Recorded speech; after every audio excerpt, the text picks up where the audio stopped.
If I can't keep my head held high enough, I'll just speak love and watch the smiles come, bring my spirits up.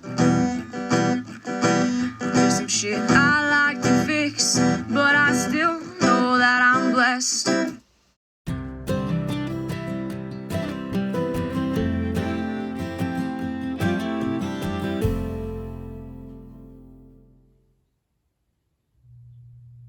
Hello again, happy holidays. I'm going to continue reading the Willie Nelson Pretty Paper book. I got my Honeysuckle Rose album there and some other cool retro Christmas music I like from the 60s. It was actually from a high school in Simi Valley, but they recorded it and I like it. So, forgive me if there is a lot of noise because I do have some equipment running right now, but we're going to move forward with this book. I want to make sure you get to hear it before you're into Valentine's Day. So today's chapter is called Man with a Monocle. So let's see how I do for reading today. Two things I love about Memphis, Tennessee. The first is how the fragrance of sweet barbecue is always in the air. And the second is the Peabody Hotel, where every day at 11 in the morning, the elevator opens and a line of 5 trained ducks files out to the tune of King Cotton March and waddle all over to splash in the elaborate fountain that sits in the middle of the lobby. I wasn't staying at the Peabody. Howard Johnson was more my speed, but a promoter who'd heard me and my band at Beale Street Club invited me over there for a late breakfast. Experiences taught me to view promoters skeptically. They're big talkers with big plans, who sometimes turn out to be big thieves. This particular promoter, Jeffrey Jurgensen, intrigued me because he was more a monocle dressed in wool tweed in mid-May. He wore a monocle, dressed in wool tweed in mid-May, and spoke with a British accent. He wanted to impress me with all the big shots he knew in the music business. He loved to gossip. He claimed to be friends with Colonel Parker, Elvis's manager. He claimed to be friends with everyone. When I arrived at the Peabody, the lobby was lined with tourists on 2 sides, clearing a pathway for the mallards that were exiting the elevator and heading for the fountains. As the ducks were quacking, children were squealing with delight. Looking over the crowd on the other side of the lobby, I noticed a sexy lady in a short black leather skirt. Her breasts were particularly busting out her form-fitting green blouse. Her hair was curly, blonde, her lipstick the color of fresh blood. Damn, if it wasn't Marla, it was Bambi Love. Miss Love, I hollered. I don't know if she heard me, but at the very minute I moved to approach her, the ducks had started their march. I couldn't risk stepping on one of those creatures, so I had to wait till they waddled by. Unexpectedly, one of the ducks turned around and headed back to the elevator. Their trainer, the duck master, had to correct the fowl's course and point the little guy back to the fountain. This took a minute or 2. By the time I could get to the other side of the lobby, Bambi was gone. I went out on the street, looked in every direction, but no sign of her. Back inside, I asked the clerk behind the desk whether a Bambi Love was registered at the hotel. She just checked out, said the clerk. If you are inquiring about the charming Miss Love, I can tell you all you want to know, said Jeffrey Jurgensen, who happened to be standing next to me and overheard my question. How do you know her? I'm promoting her in England. Sorry, my accent's horrible, but I'll try, guys. It's more fun with accents, but I know I have a horrible English accent. I'd like to hear more about her, I said. And you will. Let's proceed to the dining room for tea and crumpets. Or bourbon and barbecue. This is Memphis. Indeed. Turned out I had corned beef hash and Jurgensen had a mushroom omelet. They like country music in England, I asked. We adore it, and we speak Roy Orbison is out touring with the Beatles all over the UK. I heard some Beatles songs. I heard some Beatles songs that hadn't been in America yet, so I didn't even know what they looked like, but... Sorry? That was Willie talking. But I did know that Roy Orbison had heard my demo of Pretty Paper and was considering singing it. I couldn't have been happier. Roy Orbison was a great singer and big star. But with this strange Englishman sitting across from me, I really wanted to hear about Bambi Love. When did you first hear Bambi? I asked him. Same time you did, I presume. The single Cheatin' Ways. When it reached #1, I recalled how, some years back, Teresa Brewer, another American female singer, was very big in Britain. I immediately saw the same possibility for Bambi, so I booked a flight and came to see this chap called Slick. What do you think of him? The name fits him rather well. I didn't mention my run-in with Slick last month in Nashville. What would be the point? I was hardly surprised to see that Slick's involvement in Miss Love's life involves far more than producing and managing her, said Jurgensen. Why do you say that? For the past few nights, they have been sharing the presidential suite of this very hotel. When they invited me up last night for cocktails, they were quite cozy with one another. Is Slick still here? I asked, wondering if the madman might be stalking the lobby. No, he went back to Nashville early this morning and will meet Miss Love later in the week in Atlanta. What were they doing in Memphis? They suggested I meet them here rather than Nashville. Slick said he promised to start a little getaway, a celebration for the great success of her newly released album. I didn't know it was out. I happen to have a copy in hand, and with that, he reached down into his oversized case and fished out a copy of the LP. No doubt about it, the cover shot was a stunner. Bambi in a let-it-all-hang-out scarlet dress. She was all smiles, and for obvious reasons, shot from the side. I stared longer than I needed to. I flipped it over and saw that the credits read, produced by Jack Walters. All songs written by Jack Walters. But enough about Miss Love, said Jurgensen. But enough about Miss Love, said Jurgensen. Let's talk about you and the delightful prospects of introducing you to the world of potential fans across the pond. For the next half hour, Jeffrey Jurgensen talked about Club Mustang, a night spot that he and some other fellows were opening in London. The idea was to bring over American country and Western artists. While I was pretty well known in Texas and was building a reputation in other parts of the country, I'd hardly call myself a star. It was hard to believe that I could draw much of a crowd in England. Some of your songs are great big hits over there, said Jurgensen. Songs sung by other artists, I reminded him. Ferlin Husky, Ray Price, Patsy Cline, those are the artists you should be booking. They're a bit out of my price range. But no one's heard of me in England. I can stimulate interest. I can garner press coverage. When are you thinking about?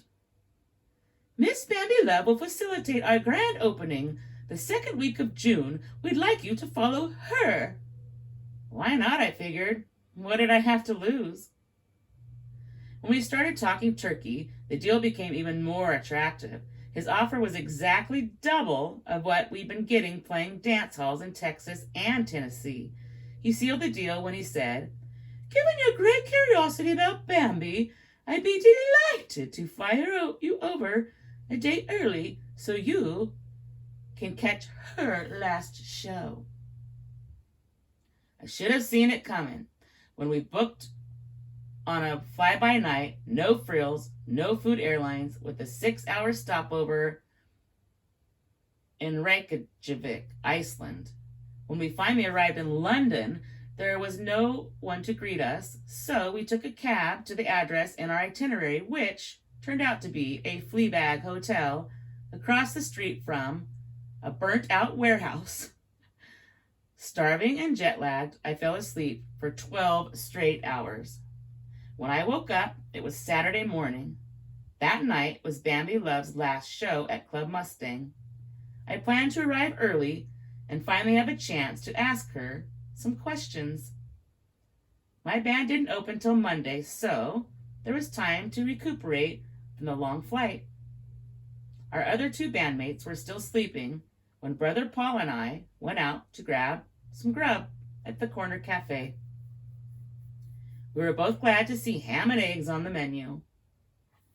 I happened to look down and on the floor saw a copy of the Daily Mail, one of those splashy English tabloids. I didn't know what made me pick it up, but I did. The big news was how the old Minister of Finance was caught pants down with the young high-priced hooker. As I turned the pages, seemed like it was... Sorry about the landscapers, they're here now. It was nothing but scandals. I was about to give up on Britain journalism when I came to a story that stopped me cold. Titled, Cheatin' Ways. Manager attacks local promoter for cheating. Huh! Okay, here we go. In an instance of life imitating art, the manager of American country and western singer Bambi Love assaulted British promoter Jeffrey Jurgensen, proprietor of Club Mustang, the West End nightery where Miss Love has been performing her song, Cheatin' Ways. It's currently number one on Melody Maker's list of country and western hits. The manager, Jack Slick Walters, being held by London police, told a reporter, Jurgensen is a slimeball huckster who promised us payment in advance but never came up with a plug nickel. If this is how you Brits do business, I say shame on the lot of you, and that includes your queen. Oh gosh. Mr. Jurgensen was taken to St. Bartholomew's Hospital, where according to a spokesperson, he is suffering from a concussion. Said an eyewitness at the scene. The crowd was whistling and stomping because the singer was 2 hours late coming out. Then off to the side of the stage, right where I'm standing, some lout goes after this gent wearing a monocle. He starts choking the gent and beating his head against the wall.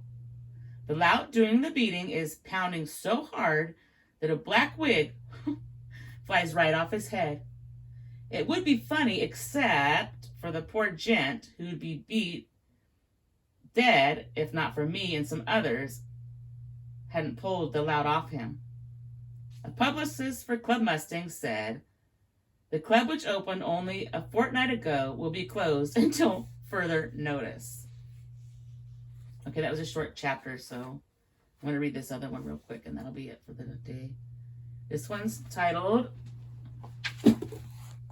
Warm Texas Night. The comforts of home are great. Texas is my home, and it's always a comfort to return there, especially after getting burned so bad in Mary's Old England. Texas promoters might not be 100% honest, but compared to Jeffrey Jurgensen, they're saints. My old pal Cash Stewart had lined up a bunch of dates for us all around the state, keeping me busy with one-nighters from July through October. I left London with a bad attitude. I'd actually gone by the hospital where Jurgensen was laid up with the idea of maybe, just maybe, getting some money out of the man. Turned out, though, that Slick had broken his jaw. Jurgensen couldn't speak, and even if he could, what was he going to tell me? it was a lost cause. I wondered what had happened to Bambi. With Slick in jail, where had she gone? I considered trying to find her, but by then I was fed up with the chase. What was the point? My so-called mission of getting to the bottom of Vernon's story and helping him out had led to a dead end.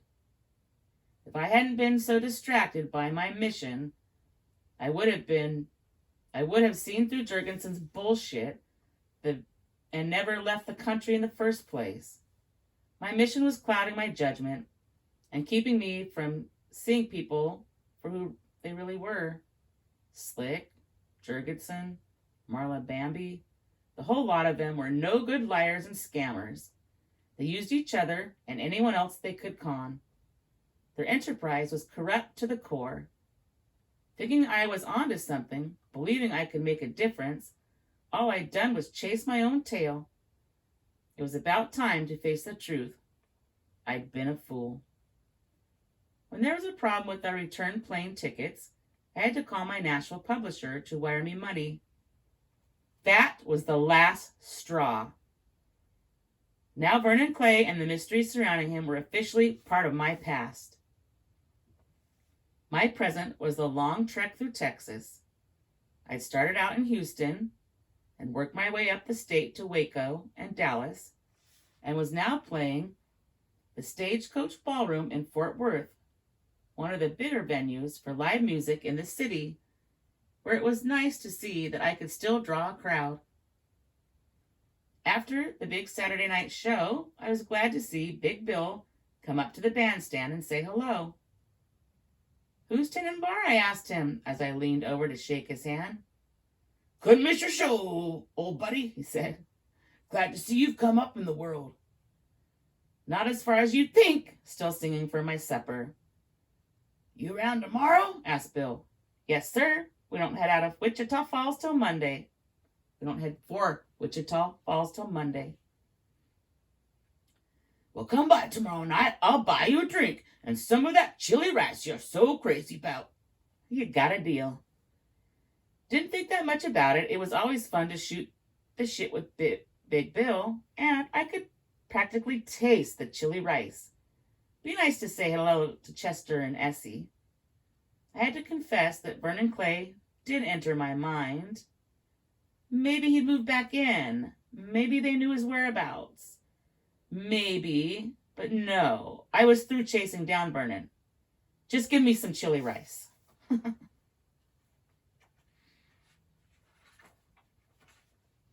We'd forgotten that Chester and Essie were closed on Sundays, so much the better.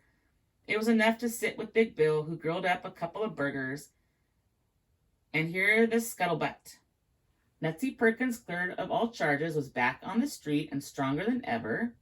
Him and Ranger Roy Finkelstein were now headquartered in Denton, a little college town just north of Fort Worth, and had expanded their burgeoning bookie operation to Arkansas and Oklahoma. As for Barbara Lou, the cutie, who had her eye on me, she finally left her old man and found work at the beauty shop just around the corner. Did I want the address? Better not, I said. I got enough problems in that area. "Care to explain?" asked Big Bill. "Rather not." Enough said. Heading back to my hotel, I left Big Bill's with a slight beer buzz. It was a warm Texas night. A yellow moon hung low in the sky. Crickets were making a racket. A mutt was chasing a black cat down an alleyway. Someone's radio was blasting Johnny Cash's Ring of Fire. Seeing that the lights were out at the Chili Rice Emporium, I walked on by. In the distance, walking toward me, was a black woman carrying a big shopping bag. When she got up close, I saw it was Essie.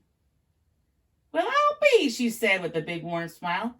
"Just the man I've been looking for. I called you, but the number you gave me's no good."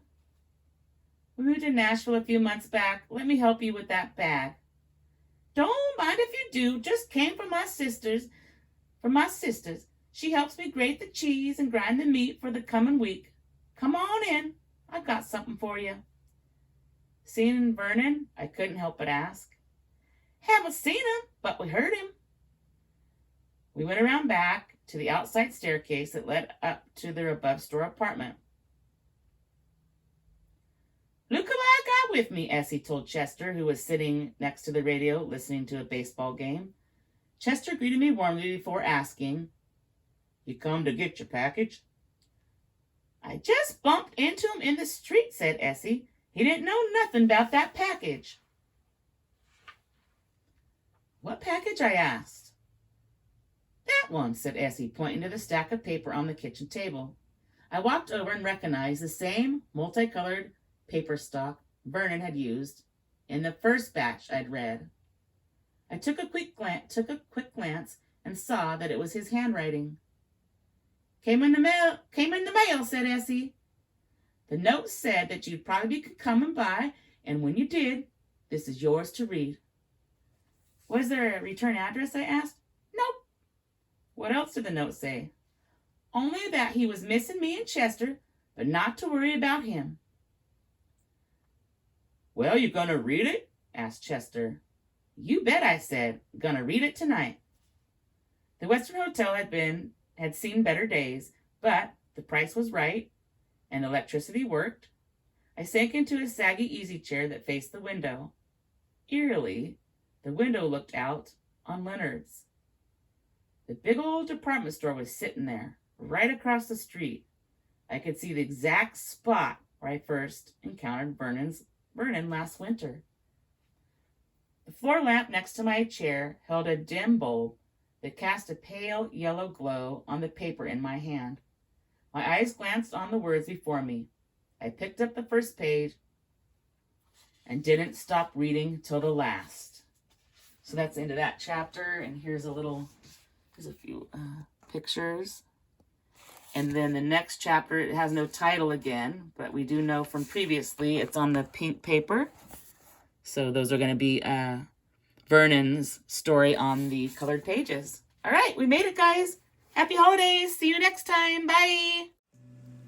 If I can't keep my head held high enough, I'll just be love and watch the smiles come. Thanks for watching. Bring my spirits up. Don't forget to stop and smell the flowers. There's some shit I like to fix, but I still know that I'm blessed.